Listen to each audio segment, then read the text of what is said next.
Ես ողջունում եմ մեր բոլոր ռադիոլսողներին եւ ռադիոդիտողներին, դուք միացել եք Գործարար ալիքին, տաղավարում աշխատում է Ալբերտ Ավետիսյանը։ Այսօր քննարկում ենք մրցակցության եւ սպառողների շահերի պաշտպանության հանձնաժողովի 2025 թվականի գործունեության ամփոփումը, քանի որ տարին մոտենում է ավարտին, մենք էլ հաղորդման շրջանակներում ամփոփում ենք հանձնաժողովի գործունեությունը։ Իսկ իմ այսօրվա զրուցակիցն է հանձնաժողովի գլխավոր քարտուղարի տեղակալ Դավիթ Հովհաննիսյանը։ Բարև ձեզ։ Բարև։ Շնորհակալ եմ, որ ձեր զբաղված առօրյայից տրամադրել եք մեզ ու եկել եք ամփոփենք տարին հանձնաժողովում եւ քանի որ այս տարվա ընթացքում մեր տաղավարում բազմիցս քննարկվել են թեմաներ, որոնք ձեր հանձնաժողովի տիրույթում են շատ հանրությանը հետաքրքրող ոլորտներ են իրենց մեջ ներառում, ես առաջարկում եմ քննարկենք արդյոք այս տարվա մեջ ինչ որ փոփոխություններ են եղել հանձնաժողովում եւ հանձնաժողովի գործունեության ընթացքում։ Նախ թույլ տվեք շնորհակալություն հայտնեմ հրավերի համար, ինչպես նաև 1 տարի միասին աշխատելու։ Այս հարթակը մեր համար շատ կարևոր հարթակ է, ինչպես գիտեք, հանձնաժողովը բաց եւ թափանցիկ աշխատող կառույց է եւ այս հարթակի միջոցով մենք նաև կարողանում ենք տեղեկատվություն տրամադրել մեր ռադիոլսողներին, մեր հասարակությանը, ասեմ ավելին, միջև անգամ առանձին վարույթների քննարկման ժամանակ առավել մանրամասն ներկայացնել դրանց հիմքերը եւ վերջնական արդյունքները։ Ինչ վերաբերում է ձեր հարցին, այո, այս տարի բավականին բուռն աշխատանքային տարի է եղել ու բավականին փոփոխություններ են եղել հանձնաժողովում, մասնավորապես օգոստոսի 1-ից արդեն ուժի մեջ է մտել մրցակցության եւ սպառողների շահերի պաշտպանության մասին օրենքի փոփոխությունները, որտեղ կարևոր դրույթներից մեկը հանդիսացավ նա, որ հանձնաժողովին վերապահվեց սպառողների շահերի պաշտպանության կենտրոնական եւ կոնտակտային մարմնի դերը։ Սա նշանակում է, որ նոր լիազորություններ ամբողջական տրվեցին հանձնաժողովին սպառողների շահերի պաշտպանությունը, ինչպես նաև հանձնաժողովին տրվեց այն դերը, որ հանձնաժողովը դարձավ այն պետական լիազոր մարմինը, որը սպառողների շահերի պաշտպանությունն է ապահովում Հայաստանի Հանրապետությունում, ինչպես նաև միջազգային կառույցներում։ Ասեմ ավելին, այս լիազորությունների արդյունքում հանձնաժողովի անվանումը վերանվանվեց հանձնաժողով եւ այսօր այն կոչվում է մրցակցության եւ սպառողների շահերի պաշտպանության հանձնաժողով։ Հանձնաժողովի հիմնական լիազորություններից մեկը մենք երբ որ անվան մեջ նայում ենք, դա մրցակցությունն է եւ սպառողների շահերի պաշտպանությունը։ Դուք նաեւ զբաղվում եք շուկայում գերիշխող դիրք ունեցող տնտեսվարողների չարաշահումների հետ։ Ինչ հիմնական գործընթացներ են սրանք ներառում, ինչ գործիքակազմով է իրականացվում այս ամենը։ Ես կփորձեմ հնարավորինս հակիրճ դա ներկայացնել, որտեղ 1 տարվա ընթացքում մենք բավականին շատ անդրադարձել ենք հատկապես գերիշխող դիրքի չարաշահումների դեպքերին, ուղղակի հիշեցնելու համար նախ ասեմ, որ շուկայում գերիշխող դիրք ունենալու չափորոշիչները դրանք որակական եւ քանակական չափանիշներն են, երբ որ մի դեպքում տնտեսավարող սուբյեկտների մասնաբաժինը հաշվարկվում են շուկայում իրացման կամ ձեռբերման ծավալներով 33 կամ 2-ը միասին 50 կամ 3-ը միասին 66% եւ ավելի եւ որակական չափանիշներով, երբ որ տնտեսավարող սուբյեկտը շուկայում ունի շուկայական իշխանություն, այսինքն մի դիրք, որը կարող է օգտագործել եւ այդ դիրքի շնորհիվ դժբախտաբար նաև երբեմն չարաշահումներ իրականացնել։ Նոր օրենսդրական փոփոխություններով բավականին կարևոր մի գործիքակազմ ներդրվեց մեր համար, այսինքն միջանկյալ միջոցի կիրառման լիազորություն տրվեց։ Սա ինչ է իրենից ներկայացնում, տեսեք ժամանակին, երբ որ մենք վարույթները հարուցում էինք հատկապես գերիշխող դիրքի հնարավոր չարաշահումների դեպքում, վարույթը կարա ասենք 6 ամիս տևի, որտեղ խորը ուսումնասիրություն է պետք այլ լիազոր մարմիններից տնտեսավարող սուբյեկտների տվյալների վերլուծություն եւ այլը, այս ժամանակահատվածում սուբյեկտը կարար իր չարաշահումը կատարել, արդյունքում ունենալ գերշահույթ եւ այլը։ Ավելի կոնկրետ օրինակի վրա եթե դիտարկենք, պատկերացրեք շուկայում կա տնտեսավարող սուբյեկտ, որը դեմպինգ է իրականացել։ Դեմպինգ իրականացնելու դեպքում դա գնի իջեցումն է, ինքնարժեքից ցածր, հետեւաբար սպառման ծավալները կմեծանան, բայց դրա արդյունքում այլ ընկերություններ, որոնք չեն կարող ինքնարժեքի ցածր իրացնել, նրանց մոտ կառաջանա իրացման ծավալները կնվազեն, արդյունքում գուցե միջև անգամ շուկայից դուրս մղեն։ Այս նոր լիազորությունը հնարավորություն է տալիս վարույթը հարուցելուց հետո դուք կարող ես հանձնաժողով որոշում իրականացնել եւ տնտեսավարող սուբյեկտին պարտադիր նախորդ վիճակին վերադառնալ, որի արդյունքում, այսինքն կմեղմվի հնարավոր շուկայից դուրս մղելու քայլը։ Սա շատ կարևոր գործիքակազմ է եւ ասեմ ավելին, բողոքարկման չի բողոքարկում եւ չի կասեցվում։ Այսինքն միջև վարույթի ավարտը տնտեսավարող սուբյեկտը իր գործունեությունը իրականացնել է նախորդ գների համաձայն։ Սա կարևոր է եւ հանձնաժողովը սա կօգտագործի, ինչպես նաև բացի գերիշխող դիրքի չարաշահումի մնացած բոլոր դեպքերում նաև հանձնաժողովը հետևում է, մոնիտորինգ է իրականացնում եւ իր ուսումնասիրության շրջանակներում ոչ միայն բողոքների հիման վրա են վարույթներ հարուցվում, այլ նաև սեփական մոնիտորինգի դիտարկումների արդյունքում։ Մրցակցությունը նաև ոնց որ տարածվում է պետական մարմինների շրջանակներում, դուք նաև զբաղվում եք ոչ միայն մասնավոր հատվածի հետ, այլ նաև պետական մարմինների հետ եք աշխատում։ Այս առնչությամբ անցնող տարվա մեջ ինչ արձանագրումներ կարող ենք անել։ Շատ լավ հարց տվեցիք, այո, հասարակության մեջ կա այսպիսի մի եկեք ասենք մտավախություն, որ պետական մարմիններին երբեք հանձնաժողովը չի մոտենում։ Իրականում դա այդպես չէ եւ ես իմ խոսքի սկզբում էլ ասացի, հանձնաժողովը աշխատում է բաց եւ թափանցիկ եւ եթե հանձնաժողովի կայքում նայեք մեր հրապարակած որոշումները, կտեսնեք, որ այո, շատ որոշումներ կան, որոնք հարուցվել են պետական մարմինների հնարավոր հակամրցակցային համաձայնությունների դեպքում, այս պարագայում այո հանձնաժողովը մենք շատ աշխատանքային քննարկումներ ենք ունենում պետական մարմինների օրենսդրական նախագծերին, ենթաօրենսդրական ակտերի եւ այլը, այս պարագայում մենք մեր կարծիքը դիրքորոշումը հայտնում ենք, արդյոք դա կարող է մրցակցության վրա որոշակի ազդեցություն ունենալ, բայց երբեմն նաեւ բողոքների հիման վրա մենք իրականացնում ենք ուսումնասիրություն, վարույթներ եւ դրանց արդյունքում, եթե բացահայտվում են խախտումներ, ապա հանձնաժողովը իրականացնում է վարչական պատասխանատվություն նախազգուշացում, ինչպես նաեւ խախտումը վերացնելու հրահանգ է տալիս։ Այ մենք վերջերս ենք ունեցել նմանատիպ որոշումներ, մենք հնարավոր հակամրցակցության համաձայնության հարուցել էինք վարույթ եւ ստացվեց այնպես, որ մեր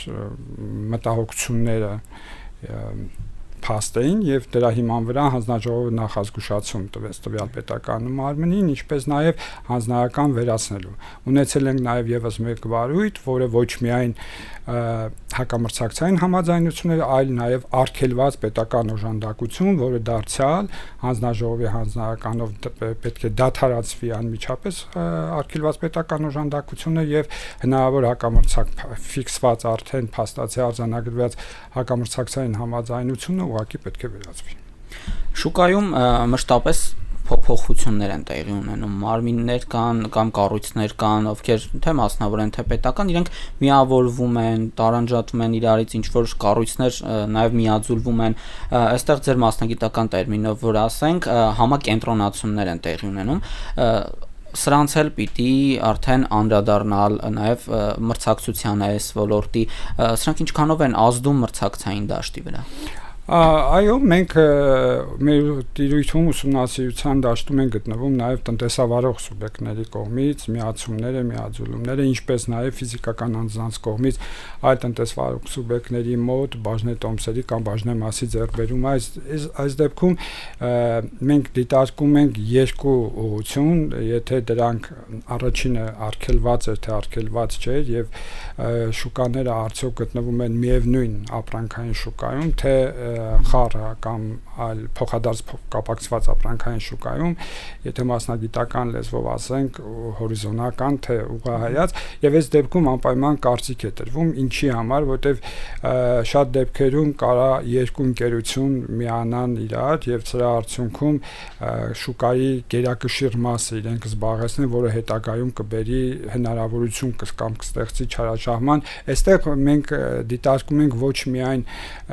ընկերությունների կողմից հանձնաժողովին դիմելու փաստերը,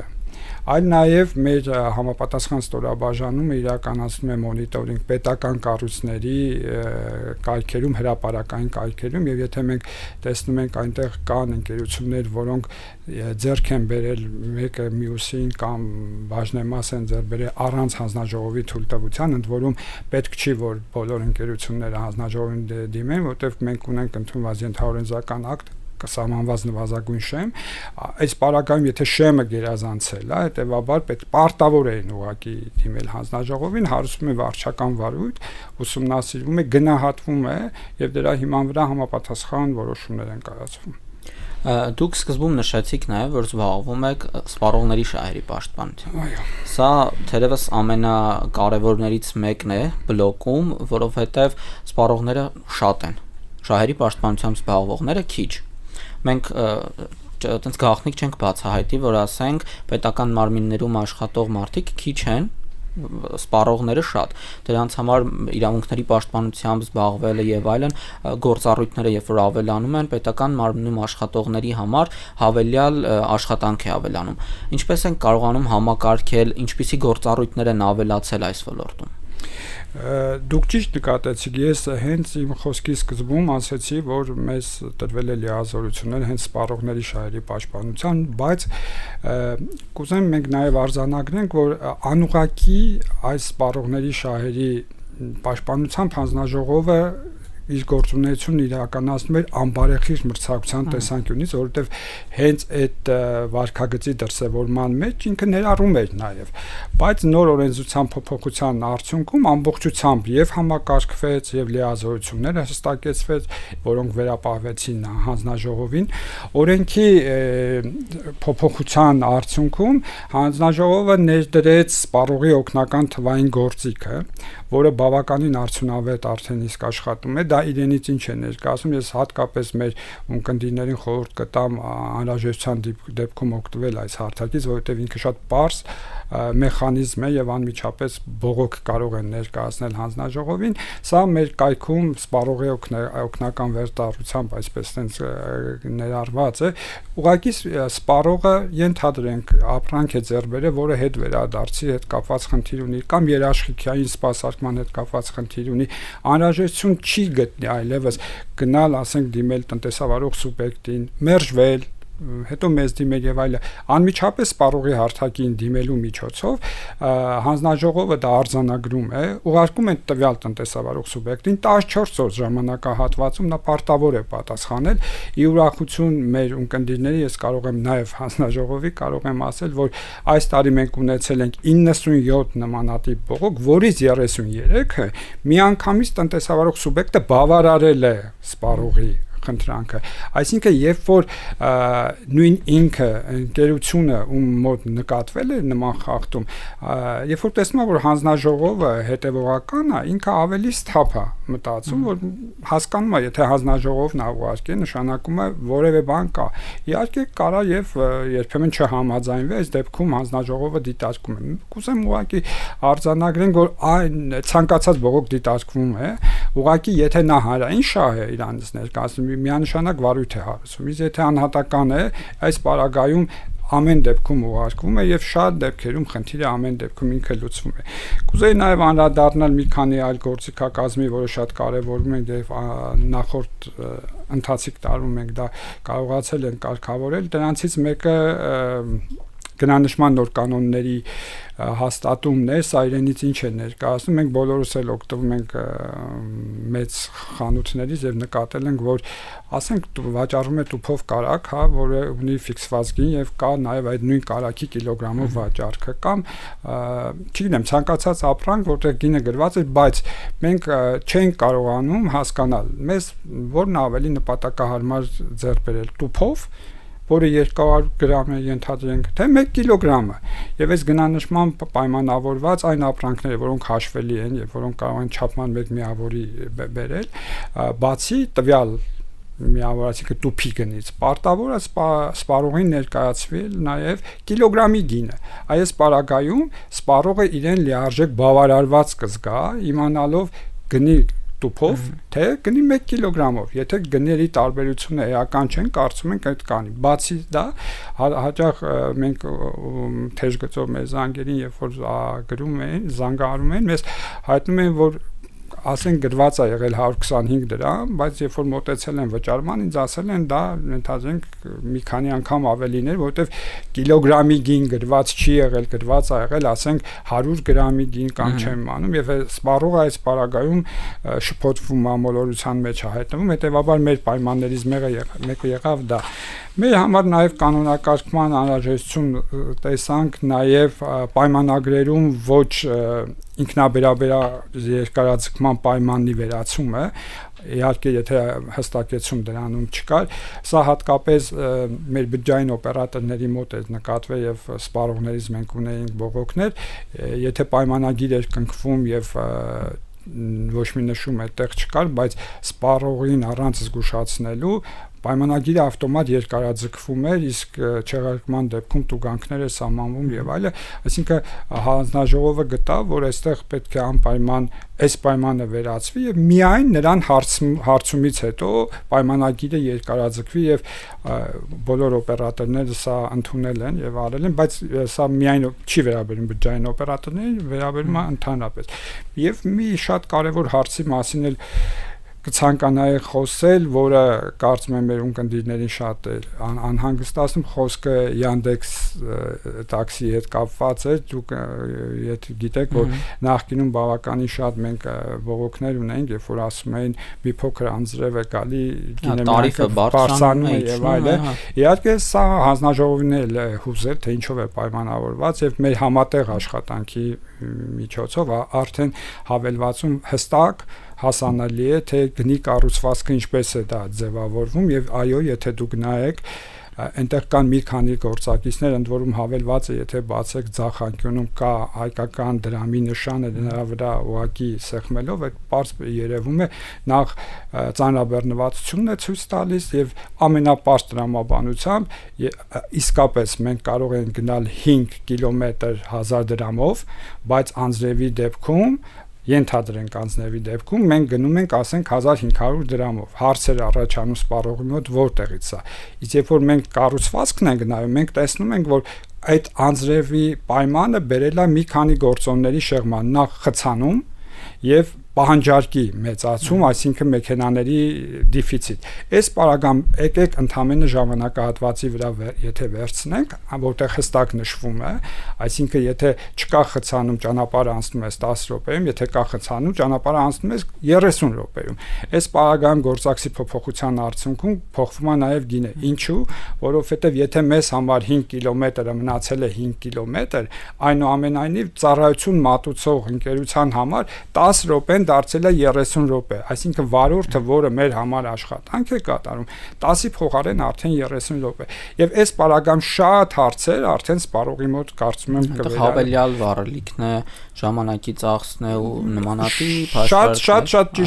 ճիշտ նկատառում արեցիք։ Իմ ասածը ընդամենը, եթե միջև անգամ զուտ ժամանակի առումով նայենք, որը մենք անմիջապես ենք զգում, որտեղ աշխատանքից տուն ենք վերադառնում 10 րոպեում, հիմա արդեն 30 րոպեում, դա պարզ մեխանիզմ է։ Տնտեսական ամենա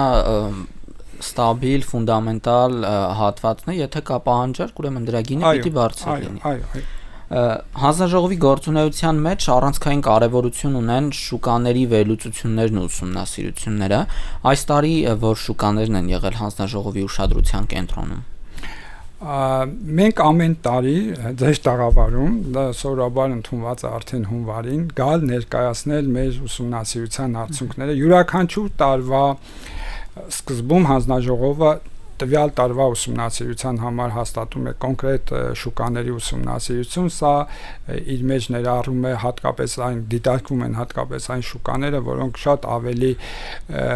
սոցիալական նշանակություն ունեն կամ